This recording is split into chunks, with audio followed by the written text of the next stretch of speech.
नमस्कार, आप देख रहे हैं इंडिया टीवी। आपके साथ मैं हूं मीनाक्षी जोशी। सुबह के 10 बज रहे हैं, वक्त हो गया है दमदार 10 का। दो वरिष्ठ पत्रकार हमारे साथ स्टूडियो में मौजूद हैं, अजीत द्विवेदी जी, राहुल महाजन जी। आप दोनों का बहुत स्वागत।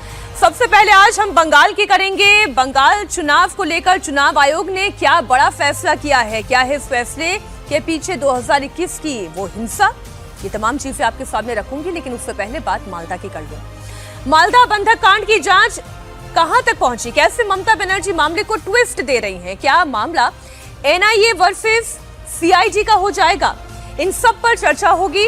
लेकिन पहले एक अपडेट आप ले लें। इस मालदा बंधक कांड से जुड़ी हुई एनआईए की जांच तेज हो गई है। एनआईए की 40 सदस्यीय टीम ने मालदा में डेरा डाल दिया है। कल ही एनआईए की टीम मालदा पहुंच गई थी। एनआईए ने मामले की जांच के लिए तीन अलग अलग टीमें बनाई हैं और ये तीनों टीमें अलग अलग जगहों पर जाकर इस मामले की जांच कर रही है। मालदा मोथाबाड़ी थाने पहुंची एक टीम, जबकि दूसरी टीम बीडीओ ऑफिस पहुंची, जहां 7 जजेस को बंधक बनाया गया था। मोथाबाड़ी बीडीओ दफ्तर के अंदर सीसीटीवी कैमरा फुटेज चेक किया गया है। इसके अलावा जज जहां बैठकर एफआईआर प्रक्रिया सुन रहे थे, ठीक उसी जगह पर भी जांच चल रही है। तीसरी टीम मालदा के अलग अलग क्षेत्रों में जाकर जांच कर रही है। आप जानते ही हैं कि 6 अप्रैल को एनआईए को सुप्रीम कोर्ट में अपनी रिपोर्ट सौंपनी है और इसकी वजह से एनआईए को इतनी बड़ी टीम लगानी पड़ी है क्योंकि एनआईए के पास केवल 2 दिन का ही समय बाकी है। तो जितने भी समीकरण हैं, जितने भी इसके पेच हैं, वो सब एनआईए को समझना होगा, तभी वो सुप्रीम कोर्ट में अपनी रिपोर्ट सबमिट कर पाएंगे। हम सबसे पहले इसी पर चर्चा कर लेते हैं। मैं इसके सियासी पहलू पर अजीत जी बात करना चाहती हूँ। इसका सियासी पहलू क्या है, असली खेल कहां हो रहा है, क्योंकि 2-3 किरदार इसमें ऐसे सामने आए हैं।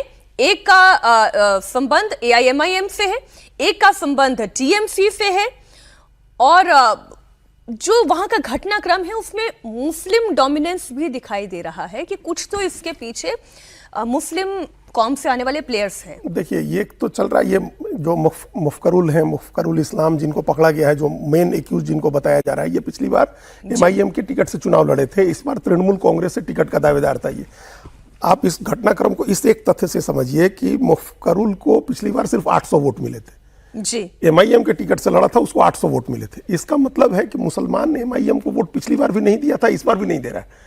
अनलेस कि बहुत ही हाई लेवल पोलराइजेशन नहीं हो, कोई इस तरह का घटनाक्रम नहीं हो, तो वहां मुसलमान का एक रुझान तृणमूल कांग्रेस के साथ है।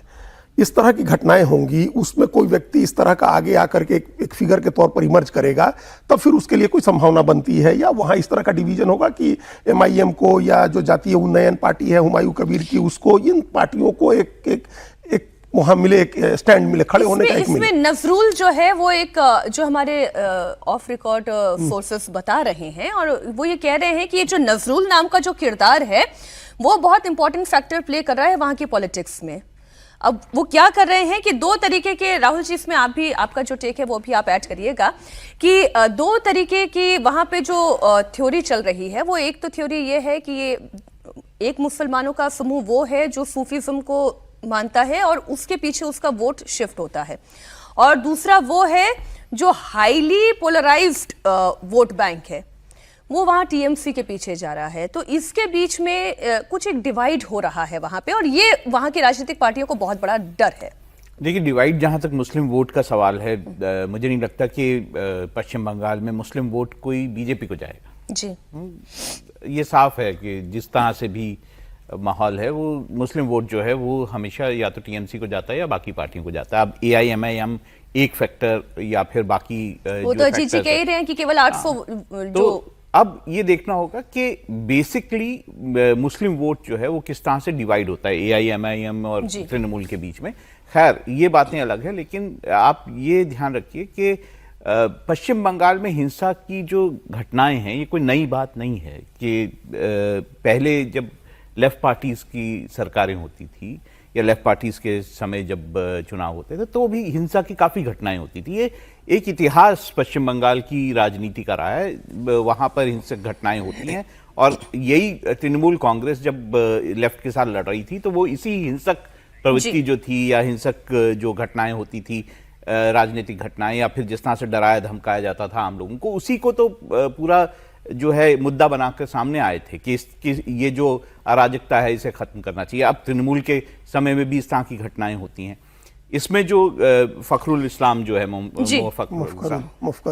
मुफकरुल इस्लाम जो है वो जो है उस AIMIM का कार्यकर्ता है और AIMIM ने खुद भी कहा है ये हमारा कार्यकर्ता है। नहीं, ये तो मुस्लिम लीडर्स ही सर वहां पे कैसे पोस्चरिंग कर रहे हैं? मैं इसको आगे बढ़ा रहा हूं। तो ये भी कारण हो सकता है कि AIMIM जो है वो इस तरह की घटना को अंजाम देना चाहता है ताकि वो मुस्लिमों का पैरोकार या उसकी और TMC को डेंट पहुंचा दे। अच्छा, मालदा में जुडिशियल अधिकारियों को बंधक बनाने के मामले में एक और जहां NIA की टीम जांच में जुटी हुई है, ममता सरकार ने CID को भी लगा दिया है। मालदा बंधक कांड के बाद मुख्यमंत्री ममता बनर्जी पहली बार मालदा दौरे पर जा रही है। ममता बनर्जी आज मालदा जिले में 3 चुनावी रैलियों को संबोधित करेंगी। मालदा दौरे से पहले ममता बनर्जी कह रही हैं कि NIA की जांच शुरू होने से पहले ही CID ने हिरासत में ले लिया था। साथ ही मालदा हिंसा के पीछे बीजेपी का हाथ वो बता रही है। বিজেপি বাংলা থেকে সব সরিয়ে দিয়েছে, দিয়ে মালদায় দাঙ্গা করেছে। কাকে দিয়ে জানেন? মুম্বাই থেকে নিয়ে এসেছিল পাগড়িধারী, টাকাধারী বিজেপি দল, ভোট কাটারি। হাতে নাতে গ্রেপ্তার করেছে আজকে সকালবেলায়, CID করেছে।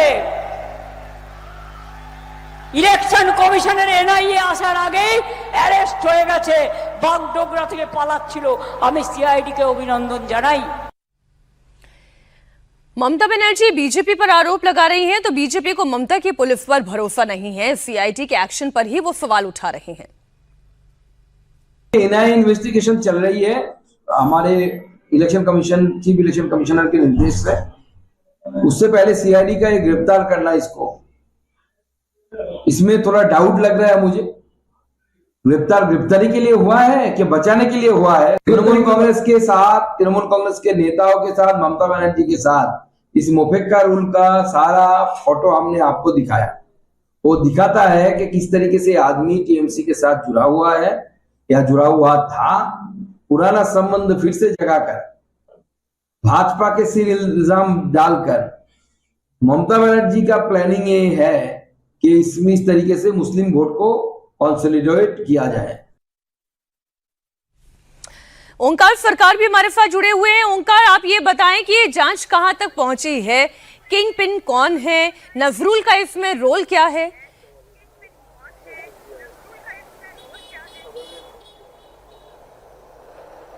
मीनाक्षी, कल जैसे कि देखा गया था NIA की टीम मोथाबाड़ी थाना पे पहुंच गए थे और मोथाबाड़ी थाने पे पहुंचते हुए वो टोटल 40 अधिकारियों का एक टीम मोथाबाड़ी पे पहुंचे हैं। और ये जो टीम है, ये 40 अधिकारी का टीम अलग अलग हिस्सों में बांटा गया है और अलग अलग जगह पे ये NIA की टीम पहुंच रही है।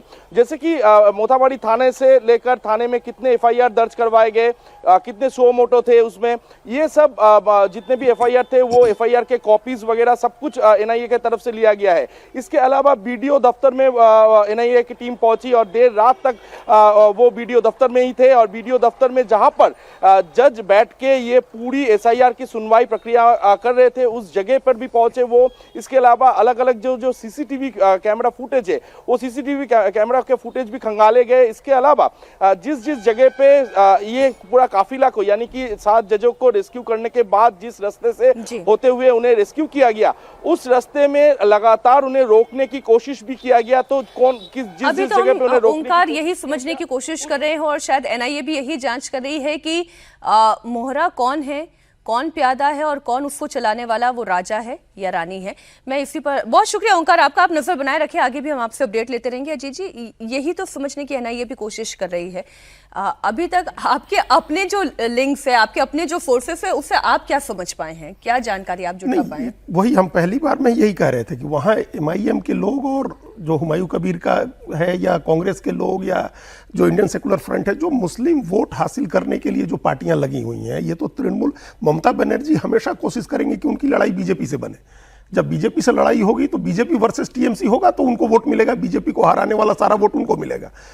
बीजेपी को इससे फायदा हो रहा है। अभी ये जो घटनाक्रम है इससे फायदा होगा। हम ये नहीं कह रहे कि बीजेपी में शामिल है या नहीं शामिल है, वो तो जांच होगा, पता चलेगा, वो दोनों पक्ष अपनी अपनी बात करेंगे। हाईली पोलराइज्ड करना है चुनाव को। ममता बनर्जी चाह रही हैं ठीक कि नहीं, वोट अगर बटता है मुसलमान का तो बीजेपी को फायदा होगा। अगर हाईली पोलराइज्ड होता है तो ममता बनर्जी को फायदा होगा। तो ममता बनर्जी वहां जो लोकल रिपोर्ट है कि ये जो 4 ग्रुप्स बन गए हैं, कांग्रेस उस वोट की दावेदार है इस बार, मुसलमान वोट की, जो पिछली बार उसका एक तालमेल था इंडियन सेकुलर फ्रंट के साथ, जो फुरफुरा शरीफ के पीरजादा अब्बास सिद्दीकी ने बनाई थी। नौशाद सिद्दीकी जीते थे पिछली बार, पूरे अपोजिशन में सिर्फ वही जीते थे, माइनर मतलब बीजेपी को छोड़ करके। जो ये सूफी मानने वाले भी हैं वही फुरफुरा शरीफ और इसको मानने वाले ये हैं। अपना उनका वोट तो वहां कैंडिडेट, उनका पता नहीं कौन है कैंडिडेट, अभी उन्होंने उतारा या नहीं, मालदा में कितने कैंडिडेट हैं उनके, लेकिन ओवैसी के कैंडिडेट हैं वहां। और हुमायूं कबीर की पार्टी के साथ उनका अलायंस हुआ है, ये भी हम लोग जान रहे हैं। उन्होंने जाकर के वहां भाषण दिया। तो ये जो ग्रुप है, जो 4 ग्रुप्स हैं जिनमें मुसलमान का वोट जा सकता है, तृणमूल कांग्रेस के अलावा लेफ्ट है, ओवैसी और उनका गठबंधन है, ओवैसी और हुमायूं कबीर का गठबंधन है, आईएसएफ है, कांग्रेस है, इनकी तरफ भी कुछ वोट जा सकता है। इनका जो भी वोट जाएगा वो तृणमूल कांग्रेस का नुकसान होगा। तो ये सारे ग्रुप जो हैं वहां इस तरह के डिवीजन कराने के लिए इस तरह की चीजें कर रहे हैं ग्राउंड लेवल पर। इसका बड़ा पहलू ये है, बड़ा डायमेंशन ये है कि 705 जुडिशियल अधिकारियों में इतना डिसेंशन है। वो पहले से नाराज थे। अभी पता नहीं आप लोगों ने सुना या नहीं, एक जो महिला बंधक थी उसका जो ऑडियो जारी हुआ है, वो किस तरह से चीख रही है, कह रही है कि अगर हम नहीं बचेंगे तो हमारे बच्चों की रक्षा करना। पूरे जुडिशियल कम्युनिटी में इसको लेकर के इतनी नाराजगी है कि एक तो आपने उस काम में लगाया जो हमारा काम नहीं है, और फिर हम वो काम कर रहे हैं तो इतना जोखिम उठा रहे हैं। 2 दिन के भीतर उनको काम निपटाना है और इसका असर पड़ रहा है आगे जो 19 ट्राइब्यूनल बने हैं उनके ऊपर। कल एक ट्राइब्यूनल के जज ने अपने को अलग कर लिया इस काम से कि हम नहीं करेंगे। हम एक तो ऐसे भयाक्रांत माहौल में कौन काम करना चाहेगा जो एक्चुअल में उसकी जॉब प्रोफाइल का हिस्सा नहीं है, क्योंकि इतनी मुकदमेबाजी थी इसलिए इनको यहाँ जुडिशियल कमिश्नर्स को भेजा गया है, ट्रिब्यूनल बनाए गए हैं। अच्छा, एनआईए की जांच शुरू होने से पहले ही बंगाल पुलिस ने 35 आरोपियों को अरेस्ट किया। इसमें एआईएमआईएम लीडर मुफ्करुल इस्लाम भी शामिल है। कोर्ट ने मुफ्करुल इस्लाम को 14 दिन के पुलिस रिमांड पर भेज दिया है। मालदा बंधक कांड में बंगाल पुलिस ने 19 एफआईआर दर्ज की और मुफ्करुल इस्लाम को मास्टरमाइंड बताया। उसे कल बागडोगरा एयरपोर्ट से गिरफ्तार भी किया, जिसका जिक्र ममता बनर्जी भी कर रही थी। कोर्ट ने उसे 14 दिन के रिमांड पर भेज दिया है। 2021 में एआईएमआईएम के सिंबल पर विधानसभा चुनाव लड़ चुका है। अभी ये जानकारी तो हमारे डिस्कशन में भी आप समझ ही गए होंगे। अब उसका 2 वीडियो है जो मैं आपके सामने रखने जा रही हूँ। पहला वीडियो तो वो है जहां पर वो 1 अप्रैल को लोगों को भड़काने का प्रयास कर रहे हैं। दूसरा वीडियो वो है जब वो वैलिड वोटर्स के लिए आंदोलन जारी रखने की बात कर रहे हैं। दोनों वीडियो आप देखें। নাম হয়নি তাদের আন্দোলনে সহযোগিতা করতে গিয়ে, যদিও ওই আন্দোলনটা আমি করিনি, আমি কলকাতা থেকে আলিপুরদুয়ার যাচ্ছিলাম, ওই আন্দোলনের পাশ দিয়ে যাচ্ছিলাম, সেখানে বক্তব্য দেওয়ার কারণে আমার জন্য কোনো জজ সাহেব অ্যারেস্টও ছিল না আর আটকও ছিল না।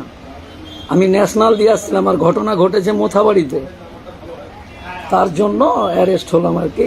বাগডোগরা এয়ারপোর্টে মামলার কাজে যাচ্ছিলাম ওইখান থেকে। এখন বাগডোগরা থেকে বাগডোগরা থানায় যাব, থানা থেকে তারপরে হয়তো মালদা বা বিভিন্ন জায়গায় নিয়ে যাবে। মানে বেশ কিছুদিনের জন্য আপনাদের কাছ থেকে চলে গেলাম। ভালো থাকুন আপনারা সকলেই।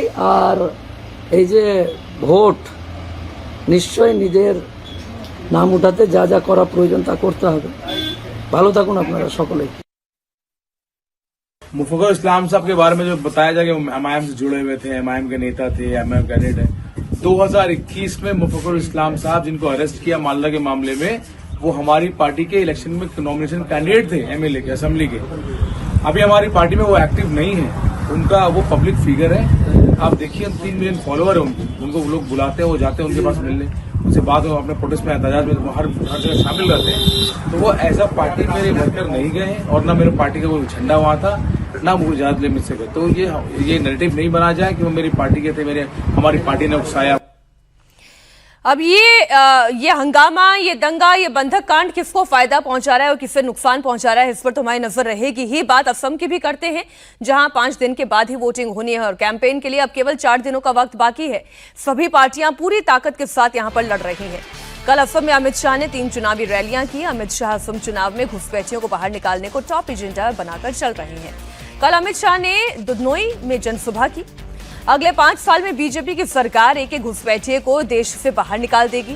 अमित शाह ने कहा कि आपने असम में बीजेपी को 2 बार सरकार बनाने का मौका दिया, जिसमें सभी घुसपैठियों को चिन्हित कर लिया गया है और अगर अगले 5 साल में घुसपैठियों को चुन चुन कर बाहर निकाल दिया जाएगा तो ये घुसपैठिया मुक्त राज्य हो जाएगा।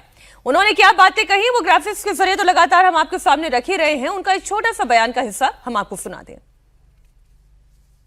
घुसपैठियों को रोकना चाहिए या नहीं रोकना चाहिए? अरे जोर से बोलो, रोकना चाहिए या नहीं रोकना चाहिए? अभी हमारे मेघालय में चुनाव था, गारो हिल पर, वहां हिंसा हो गई। क्यों हिंसा हो गई? कि बोली बाली गारो महिलाओं को फंसाकर एक घुसपैठिए शादी कर कर हिल काउंसिल का कब्जा लेने चाहते थे। एक कांग्रेस पार्टी ने असम को घुसपैठियों का अड्डा बनाया। वो दिन दूर नहीं, अगर फिर से उनकी सरकार आएगी तो हमारे ट्राइब के बीच में भी घुसपैठिए घुसेंगे। आप चाहते हैं घुसपैठिए घुसे? जरा जोर से बोलो, चाहते हैं? क्या कांग्रेस पार्टी रोक सकती है? आप फिर से एक बार, तीसरी बार भारतीय जनता पार्टी का सरकार बनाइए। और जब बात घुसपैठियों की हो रही है तब आप ये मानकर चले वो घुसपैठी किसे इंगित कर रहे हैं? वो बांग्लादेशी मुसलमान जो असम में आकर उन्होंने यहाँ के संसाधनों पर अपना हक जमा लिया। लेकिन असदुद्दीन ओवैसी का टारगेट भी कांग्रेस है। असदुद्दीन ओवैसी ये कह रहे हैं कि असम में मुसलमानों पर जुल्म हो रहा है, उसकी असली जड़ कांग्रेस है। ओवैसी ने असम में कांग्रेस और बीजेपी दोनों को एक ही सिक्के के 2 पहलू बताया। उनका भी बयान आप जल्दी से सुन लें।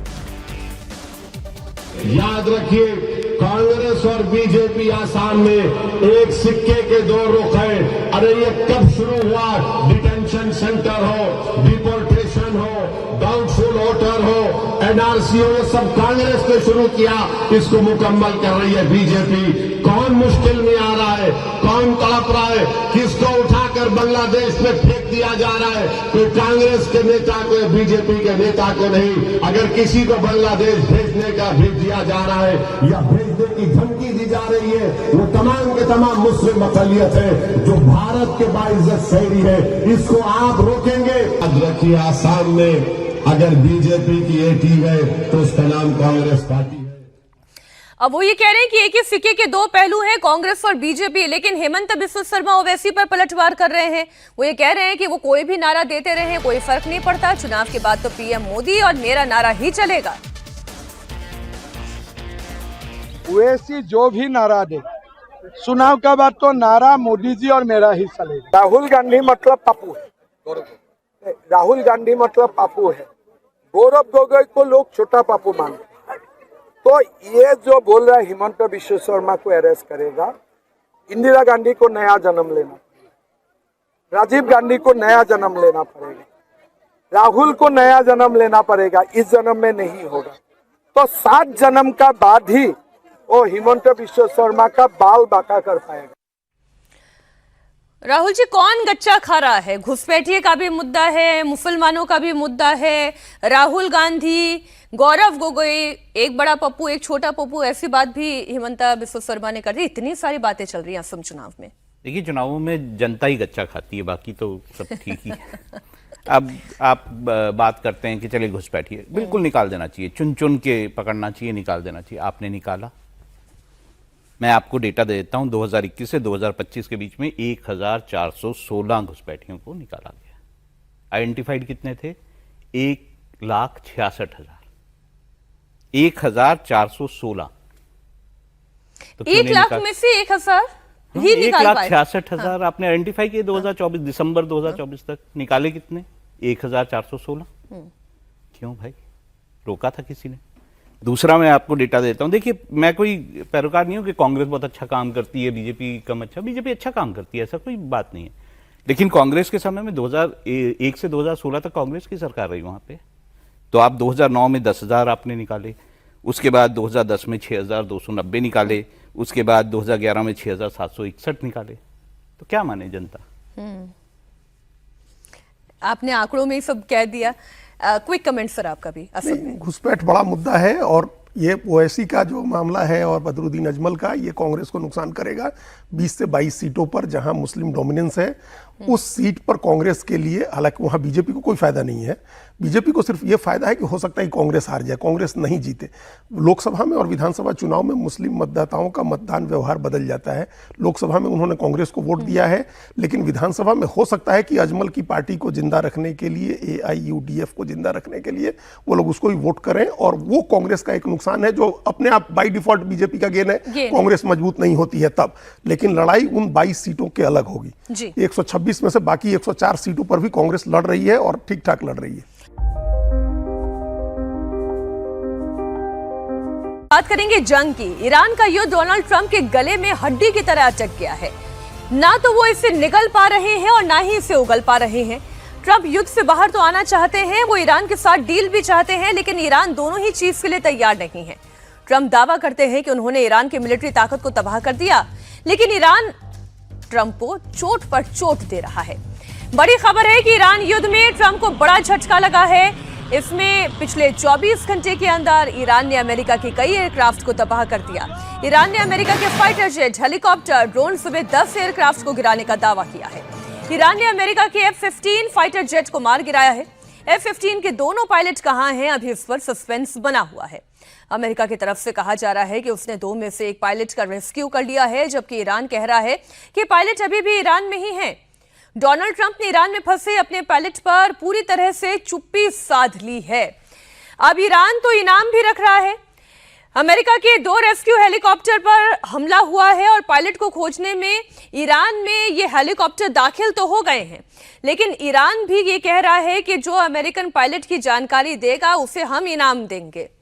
अब आप ये देखें कि कितनी तनावपूर्ण स्थिति बनी हुई है। अभी तक तो तेहरान में लोग मारे जा रहे थे, अब अमेरिका के फाइटर पायलट की ढूंढाई शुरू हो गई है और ईरान ये चाहता है कि पहले वो अगर उसे पकड़ ले तो फिर वो अमेरिका को अपनी शर्तों पर शायद कुछ हद तक झुका पाने में कामयाब होगा।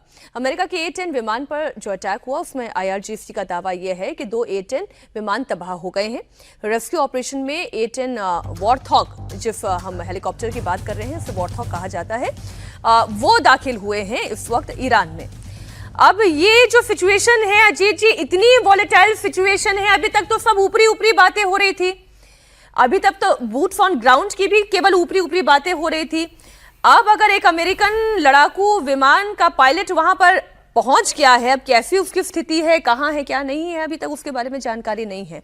अब अमेरिका को समझ में आएगा कि क्या वो ग्राउंड ऑपरेशन वाकई में कर सकता है या नहीं। बिल्कुल बिल्कुल, ये असली चिंता अब उसी बात की है कि आपका एक पायलट गिरा है, एक जहाज गिरा है, उस पायलट की वजह से इतना हड़कंप मचा हुआ है पूरे अमेरिका में, अमेरिका के बाहर, पूरे डिफेंस सेटलमेंट में। आपका जो तमाम जो आपने लड़ाई का आर्किटेक्चर तैयार किया था वो सब डिस्टर्ब हो गया। आपका एक जहाज गिर गया और आप कह रहे हैं कि एक पायलट रेस्क्यू कर लिया, दूसरा पायलट अगर पकड़ा जाता है। अब इससे आप इस खतरे का अंदाजा लगाइए कि अगर आपके हजारों लोग ग्राउंड पर उतरते हैं और उसमें लोग मारे जाते हैं, अगर लोग पकड़े जाते हैं, तब उसके बाद अमेरिका की क्या स्थिति होगी। यही सोच करके अमेरिका में जितने इसी वजह से रैंडी जॉर्ज को हटाया गया, जो विरोध कर रहे थे कि जमीन पर सैनिक नहीं उतारने हैं।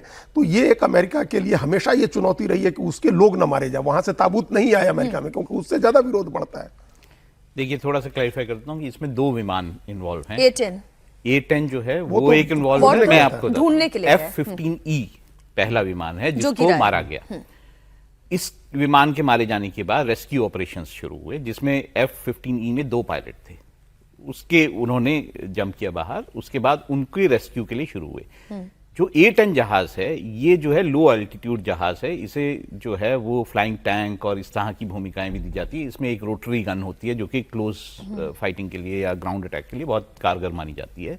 तो इन सबको प्रेस किया गया, साथ में ब्लैक हॉक हेलीकॉप्टर्स जो हैं, ब्लैक हॉक, उनको प्रेस किया गया। उसमें A-10 मारा गया जहाज, जो कि गिरा, जिसका पायलट ईरान से बाहर गया, वो रेस्क्यू हो गया। एक जो F-15E का पायलट था उसको भी रेस्क्यू कर लिया गया ईरान के अंदर से, यानी ग्राउंड मतलब आपने स्पेशलाइज्ड फोर्सेस के ऑपरेशन किए जिसके जरिए आपने वो किया। एक ब्लैक हॉक हेलीकॉप्टर जो है उसको भी मारा गया है। वो जो है माना जाता है कि वो हिट होने के बाद सेफली उतर गया, लेकिन वो भी उस पर भी अटैक किया गया। तो बेसिकली ईरान ने ये किया है कि पहले उन्होंने एक जो है जहाज को मारा जिसके पायलट्स उतरे, जब उसका रेस्क्यू ऑपरेशन की कोशिश हुई तो और जहाजों को मारा है। जी। तो ये अमेरिका के लिए बड़ी ही मतलब बुरी स्थिति है इस वक्त इस तरह की हालत हो जाए। अब जो ऑपरेशन अगर और ईरान के अंदर होते हैं रेस्क्यू करने के लिए, जो एक पायलट जो है वो आइडेंटिफाई नहीं हुआ है, मतलब मिला नहीं है, तो उसमें और अमेरिकी जाने या और अमेरिकी जहाज। अच्छा, अभी तक जितने भी ईरान दावे कर रहा था कि हमने उनके लड़ाकू विमान गिराए हैं, उसको वो एक्सेप्ट नहीं कर रहे थे। अभी तक अमेरिका इसे एक्सेप्ट नहीं कर रहा था। ये पहली बार है। आपने रेस्क्यू दल क्यों भेजा? क्योंकि आप जान रहे हैं कि आपका विमान गिराया गया है। आप जान रहे हैं कि आपका हेलीकॉप्टर ब्लैक हॉक जिसकी आप बात कर रहे हैं वो भी धराशायी हुआ है। एक और अमेरिकी फाइटर जेट गिराने का दावा ईरान की तरफ से किया गया है, जिस पर ही अभी हम चर्चा कर रहे थे कि ईरान ने अमेरिका के F-16 को गिराने का दावा किया है। और ये बात गौर करने वाली अजीत जी कि अभी तक अमेरिका इस बात को एक्सेप्ट नहीं कर रहा है, कोई प्रेस ब्रीफिंग नहीं कर रहा है। डोनाल्ड ट्रंप अभी अब कुछ नहीं बोल रहे हैं, जबकि वो जान रहे हैं कि अब यहां से स्थिति उनके हाथ में नहीं है। नहीं, अमेरिका लगातार, हम लोग बात कर, अमेरिका कोई ब्रीफिंग नहीं कर रहा है। 1 महीने से ब्रीफिंग नहीं हो रही है। वहाँ जो पेंटागन की ब्रीफिंग होती है वो ब्रीफिंग बंद है, और वहाँ मिलिट्री की ब्रीफिंग भी बंद है। अब पॉलिटिकल लीडरशिप के सामने भी गोपनीय ढंग से जो ब्रीफिंग दी जा रही है वो दी जा रही है ब्रीफिंग। इजराइल भी अपने सारी चीज़ों को छिपा रहा है, अमेरिका भी छिपा रहा है। ईरान ने इसके वीडियो जारी किए हैं, उन जो जहाज गिरा है उसके टुकड़े जारी किए हैं। बिल्कुल, उसने टुकड़े जारी किए। उसने कहा कि ये 15 F-15E है जिसको हमने मार गिराया है। और ईरान तो अभी भी यही कह रहा है कि दोनों पायलट हमारे ज्योग्राफिकल एरिया में है, हम उनको तलाश कर रहे हैं। उन्हें अपने लोगों को तलाश करने के लिए कहा है। खबर ये भी आई थी कि एकदम शूट एट द साइट के लिए कहा कि अगर कोई दिख जाता है अमेरिकी पायलट तो उसको गोली मारो। तो ईरान इस तरह की लड़ाई में आ गया है। वो बिल्कुल ही अमेरिका चाह रहा था, अमेरिका लगातार, ट्रंप कह रहे थे कि ईरान डर जाएगा, उसको डरा करके वो घुटनों पर ले आ देंगे, उसको डरा करके उसके साथ समझौता कर ले। वही तो नहीं हो रहा है कि ईरान बिल्कुल ही नहीं डर रहा है। वो अमेरिकी सैनिक को मारने तक का आदेश जारी कर रहा है। उसको पता है कि इसके बाद अमेरिका कैसे रिस्पॉन्ड करेगा अगर अमेरिकी सैनिक को मारते हैं तो, लेकिन वो इसके लिए भी तैयार है। अब इतना तो गवा दिया है उन्होंने, आर्किटेक्चरली इतना शानदार जो पुल था वो ध्वस्त हो गया। ईरान को और मैसेज दिया कि 48 आवर्स का सीज फायर कर लेते हैं, जिसे ईरान ने रिजेक्ट कर दिया। इस बीच में बहुत कुछ हुआ है। यहाँ तक कि पेजेश्कियान जो हैं ईरान के, उन्होंने अपनी ईरान की जनता को ये कहा है कि आप इन पायलट्स को पकड़ें, हार्म नहीं करें, क्योंकि उससे उसकी लेवरेज बनती है। अगर वो पायलट पकड़ लिया जाता है और ईरान के पास होता है तो वो उसके कारण जो है अमेरिका से कई चीजें मनवाएगा। लेकिन ट्रंप तो कुछ और ही बोल रहे हैं। ट्रंप क्या दावा कर रहे हैं कि ईरान की एयरफोर्स को, उसके रेडार को, उसके एयर डिफेंस सिस्टम को उन्होंने पूरा तबाह कर दिया। कई बार तो मुझे लगता है कि रिकॉर्ड में उन्होंने कुछ बातें रख ली हैं और उसी को वो बार बार एक ही टेप को बचा रहे हैं। आप सुन लीजिए, खैर उनका ये ताज़ा बयान है। They have no anti-aircraft equipment. Their radar is 100% annihilated. We are unstoppable as a military force. You know, I don't like to say this. We've won this. This war has been won. The only one that likes to keep it going is the fake news. I mean, the New York Times, you read the New York Times, it's like we're not winning a war where they have no Navy and they have no Air Force and they have no nothing.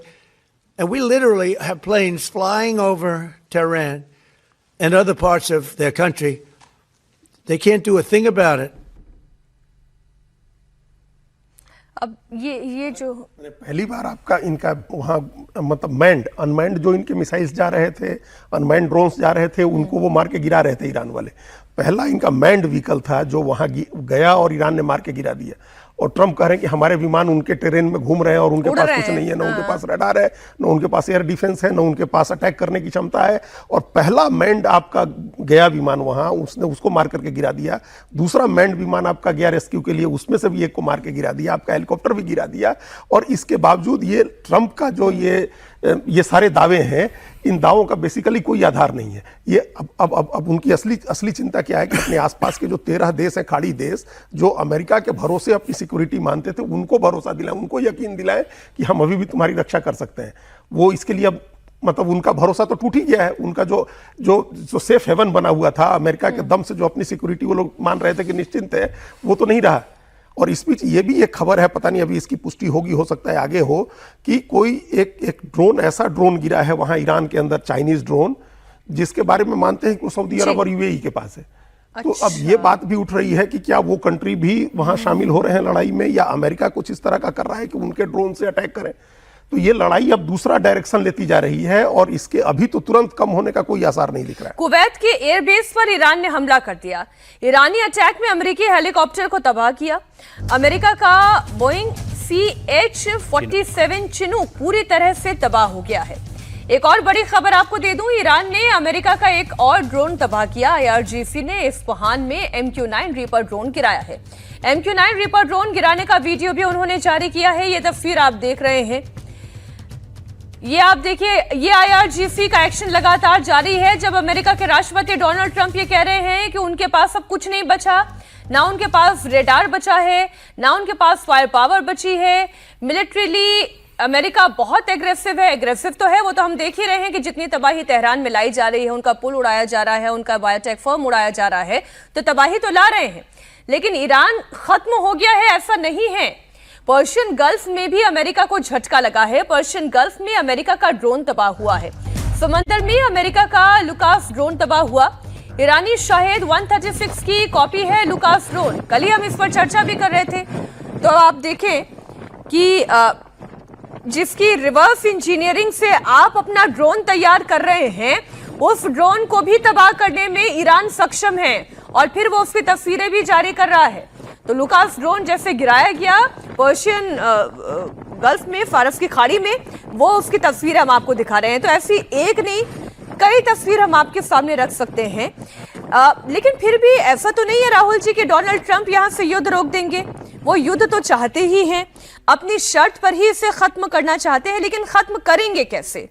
खत्म करने की शर्त क्या है? Donald Trump युद्ध जो से बाहर निकलना चाहते हैं, पर वो कैसे निकलें ये रास्ता नहीं मिल रहा है कि भाई सम्मानजनक तरीके से बाहर आ जाए। या तो ईरान कह दे चलिए हम हार गए, आप जीत गए। वो ईरान क्यों कह देगा? मैं वही बोल रहा हूं, तो ऐसा ईरान करने नहीं वाला है। तो देखिए इस वक्त जो है इजराइल में तल अवीव के पास कई इलाकों में बिजली चली गई है, क्योंकि वहां पे अटैक हुए, वहां पर जो ग्रिड है उस पर अटैक हुआ, वहां के जो इलाके हैं उसमें कई जगह पे ऐसी चीजें हुई जिसके कारण वहां बिजली चली गई। तेहरान में भी यही हाल है। यहां तक कि अब ईरान ये कह रहा है कि वो आसपास के देशों में ग्राउंड फोर्सेस से भी अटैक कर सकता है अगर ये जो है मामला आगे चला। तो जिस तरह का माहौल वहां बन रहा है, बाकी देश जो हैं वो भी ये कोशिश कर रहे हैं कि किस तरह से दबाव डाला जाए यूएस पे ताकि ये वॉर किस तरह से रुके। अब यूएन की आप बात देख लीजिए, यूएन में जो प्रस्ताव किया हॉर्मुज, स्ट्रेट ऑफ हॉर्मुज को लेकर, उसमें रशिया और चाइना ने उसको रोक दिया कि बाकी देश वहां पर फोर्सेस लेके उसको खोलें।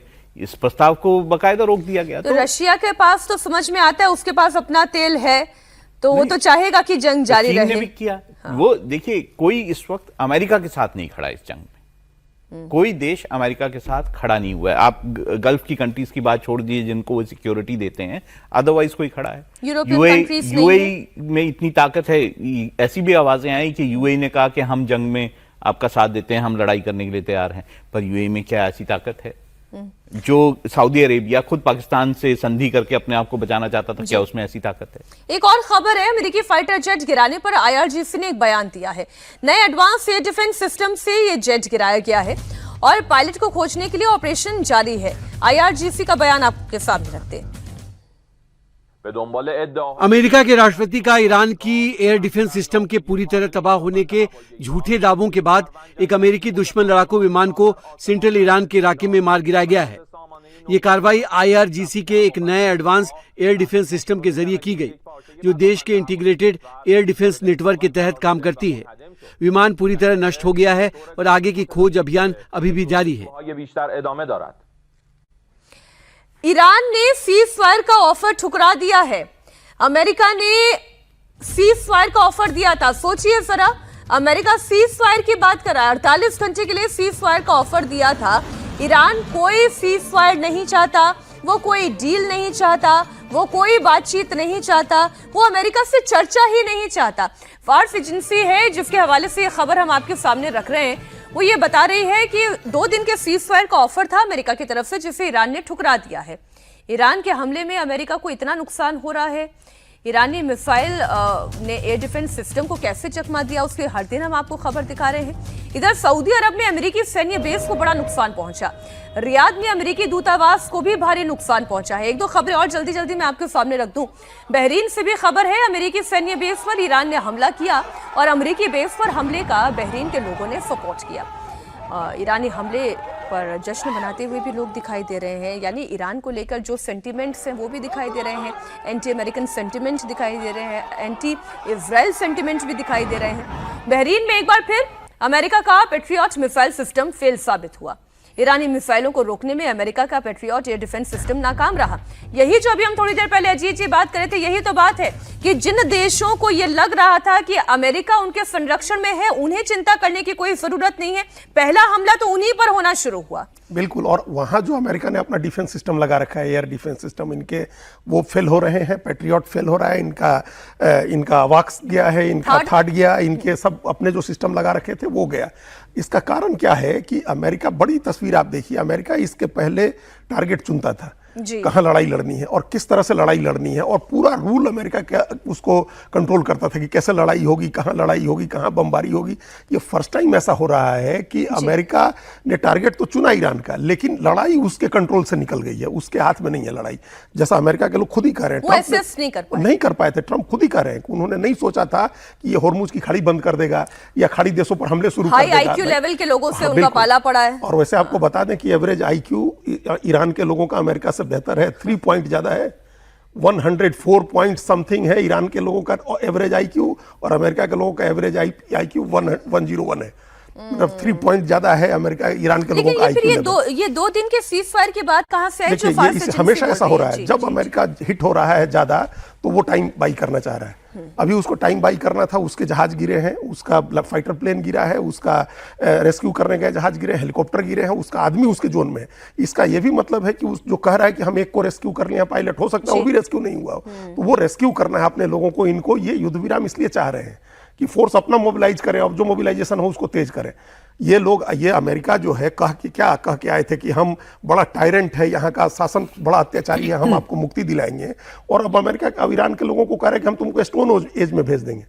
35 दिन पहले तो आप ये कह के आए थे कि हम तुम्हारी रक्षा के लिए आए हैं, और 35 दिन के बाद आप ये कह रहे हैं कि हम तुमको पाषाण युग में भेज देंगे। 35 दिन के बाद अपने भी पायलट की रक्षा के लिए जूझ रहे हैं। बिल्कुल जूझ रहे हैं। ईरान की तरफ से भी एक खबर है, भीषण बमबारी हुई है, आबादान के पावर ग्रिड्स पर हमले की खबर आ रही है। वहां की भी तस्वीरें हम आपके सामने रखते हैं।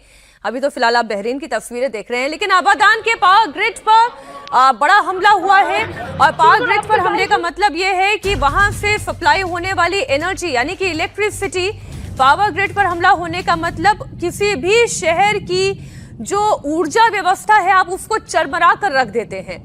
और यही इस वक्त ईरान के खिलाफ इजराइल और अमेरिका की रणनीति है कि आप उसके पावर ग्रिड पर हमला करें, उसके मिलिट्री एस्टैब्लिशमेंट पर हमला करें, उसके एजुकेशनल एस्टैब्लिशमेंट पर, उसके रिसर्च एस्टैब्लिशमेंट पर, उसके आर्किटेक्चरल इंफ्रास्ट्रक्चर पर आप हमला करें। जितना हो सकता है उतनी तबाही लाने की ईरान में कोशिश हो रही है अमेरिका की, लेकिन उसे हासिल क्या हो रहा है? देखिए, ईरान तो इसके लिए तैयारी है कि आप तेहरान में लगातार बॉम्बिंग करेंगे, आप उसके बाकी इलाकों में लगातार बॉम्बिंग करेंगे, आप उसकी बिजली इंफ्रास्ट्रक्चर, बाकी जो भी इंफ्रास्ट्रक्चर है उसको तबाह करेंगे। लेकिन ईरान भी अब वही करने जा रहा है। आप बाकी खाड़ी देशों को सोचना होगा, उसका इंफ्रास्ट्रक्चर जब टूटेगा, या इजराइल के जिस तरह से इस वक्त हाल है, क्योंकि वहाँ बहुत ज़्यादा खबरें छन के आ रही हैं, तो वहाँ पे जो हाल है अब सोचना पड़ेगा। अमेरिका ने इजराइल को ये बता दिया है कि हमारा ईरान से कोई बातचीत नहीं हो पा रही है, तो ये भी साफ है कि ईरान अब बातचीत करने के मूड में भी नहीं है। दूसरा, आप जब बार बार कहते हैं कि इजराइल का, हमने ईरान के जो है एयरफोर्स खत्म कर दी, नेवी खत्म कर दी, एयरफोर्स थी क्या ईरान के पास? बिल्कुल ठीक, जो खत्म कर दिया आपने। कितनी बड़ी नेवी थी उनकी जो खत्म कर दी? उनकी मिसाइल बोट्स खत्म कर दी क्या आपने? वो अभी भी इंटैक्ट हैं, जो छोटी बोट्स के जरिए वो हमला करते हैं। दूसरा, बड़ी अजीब बात है, ईरान की रिजीम खराब थी, हम मानते हैं खराब थी, ये ईरान के लोगों को फैसला करना है कि उनको करना क्या है। अमेरिका ISIS आप शुरू करें, ठीक है, तालिबान आप शुरू करें, बांग्लादेश में आप प्रॉब्लम्स खड़ी करें, बाकी देशों में आप प्रॉब्लम करें, तो ज्यादा इविल कौन है? यूएस है या फिर ईरान है? ऐसे आप इतिहास में भी जाएंगे तो बहुत सारी घटनाओं के पीछे इविल अमेरिका ही दिखाई देगा। हाँ, लेकिन अभी इस समय अब अमेरिका को वहां से निकलना है किसी तरह से, और इसलिए उनके लोगों ने ईरान को भी कहना शुरू किया कि ईरान ही अपनी जीत अनाउंस कर दे कि हम जीत गए और जंग खत्म हो जाए। ईरान इसके लिए भी तैयार नहीं हो रहा है। उसको साबित कर देना है अभी कि वो उस इलाके का दादा वही रहेगा, राजा वही है। स्ट्रेट ऑफ हॉर्मुज का भी और मिडिल ईस्ट का भी ऐसा ईरान ये साबित करना चाहता है। ये जंग कहां तक लेके जाएंगे अमेरिका, इजराइल और ईरान, और उसमें कितने खाड़ी के देश पिसेंगे, कितने जो स्टेक होल्डर नहीं है इस जंग में, कहीं जिनका दूर दूर तक कोई लेना देना नहीं है, वहां की जनता कितना पिस रही है, ये हम और आप हर दिन देख रहे हैं। जो गैस और तेल के संकट से दुनिया गुजर रही है वो हम और आप भी झेल रहे हैं। वक्त एक छोटे से ब्रेक का है। आज दमदार 10 में इतना ही। बहुत शुक्रिया जी आपका भी, राहुल जी आपका भी बहुत शुक्रिया।